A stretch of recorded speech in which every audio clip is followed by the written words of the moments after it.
सड़क चलते कभी किसी बच्चे को भीख मांगते हुए देखा है? या फिर मोमोज के ठेले पे मोमोज लगाए हुए एक बच्चा जो कि ये बेचकर अपने घर की जिम्मेदारी उठा रहा है, उसे ऑब्जर्व किया है? इन बच्चों के नन्हे नन्हे कंधों पर बहुत बड़ी बड़ी जिम्मेदारियां होती हैं और यही वजह है कि बहुत बचपन में ही अपना बचपना खो देते हैं। और ऐसा ही दृश्य हमें देखने के लिए मिलता है क्लास 12 की फ्लेमिंगो बुक के एक चैप्टर में, जिसको अनीस जंग ने लिखा है और इसका नाम है लॉस्ट स्प्रिंग।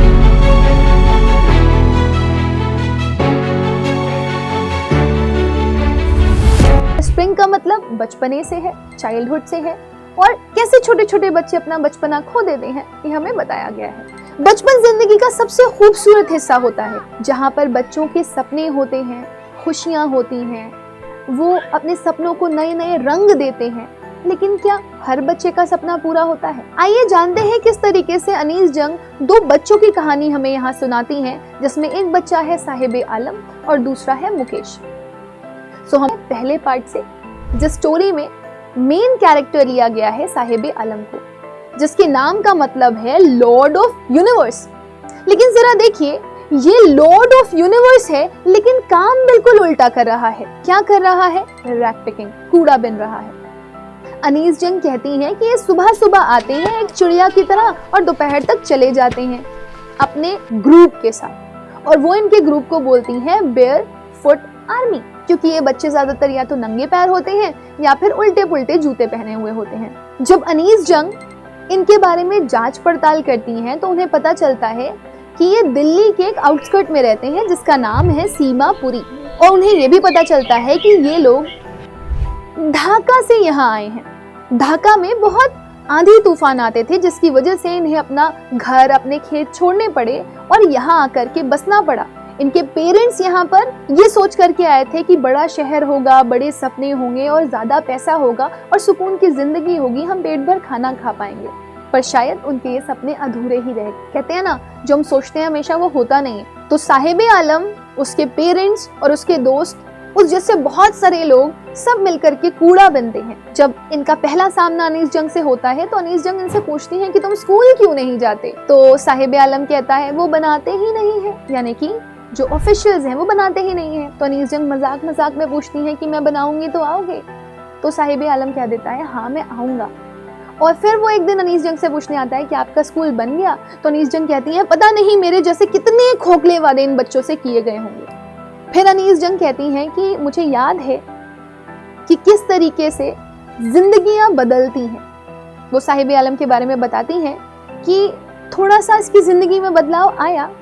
अब ये एक टी स्टॉल पे काम करता है और 800 रुपए से दिन के मिल जाते हैं और 2 टाइम का खाना मिल जाता है। लेकिन क्या वो आज़ाद है? नहीं। अनीस जंग का कहना है कि ये बच्चे जब बैग लेकर के घूमते थे जिसमें वो कूड़ा बिनते थे, वो उनके लिए ज़्यादा आज़ादी से भरा हुआ सिंबल था।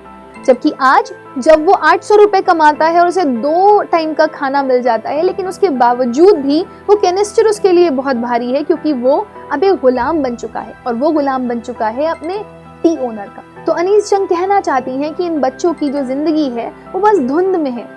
अगर ये बढ़ भी जाएंगे तो बहुत ज्यादा जिंदगी में आगे नहीं बढ़ सकते।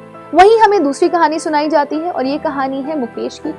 मुकेश जो कि एक बैंगल मेकिंग फैमिली से बिलोंग करता है। इसके घर में हर कोई चूड़ियां बनाता है और ये जहाँ रहता है उस जगह का नाम है फिरोजाबाद, जिसे ग्लास ब्लोइंग इंडस्ट्री के नाम से भी जाना जाता है। ये एक ऐसी जगह है जहाँ आप हर घर में चूड़ियां बनते हुए देखोगे, रंग बिरंगी हरी, नीली, पीली, हरी चूड़ियां। और यहाँ के लोगों ने जैसे मानो उसको अपनी किस्मत मान लिया हो। कुछ कहते हैं कि एक विशिष्ट सर्कल हमारे अराउंड बन गया है, एक धूर्त लोगों का सर्कल जिसमें कुछ बिचौलिए हैं, कुछ साहूकार हैं, कुछ पुलिस वाले हैं जो हमें आगे बढ़ने नहीं देते। और कुछ लोगों का कहना है कि ये हमारे बाप दादा का पेशा है तो हम इसे छोड़ नहीं सकते। और वहीं पर एक बच्चा है जिसका नाम है मुकेश। वो सपनों को अपने एक नई उड़ान देना चाहता है। वो चूड़ियां नहीं बनाना चाहता बल्कि वो मोटर मैकेनिक बनना चाहता है।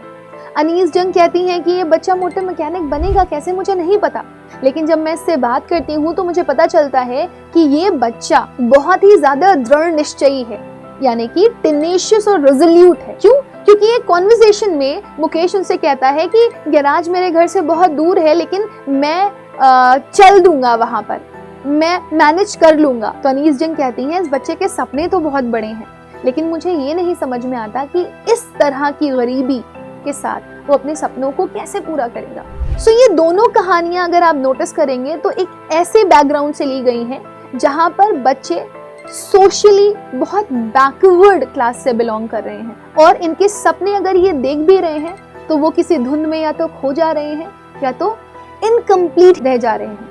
और अगर मान लीजिए ये सपने पूरे होते भी हैं तो कैसे, अनीस जंग कहती हैं मुझे नहीं पता। सो इस चैप्टर के थ्रू अनीस जंग हमें ये बताती हैं कि गरीबी सिर्फ पैसे की कमी नहीं होती, बल्कि बचपन और सपनों की चोरी भी होती है। ये कहानी एक वेकअप कॉल की तरह है हम सब के लिए, जिससे वो हमें ये बताना चाहती हैं कि हमें इन गरीब बच्चों की मदद करनी चाहिए, इनके सपनों को पंख देने चाहिए, वो अपनी जिंदगी जिए, आगे बढ़े।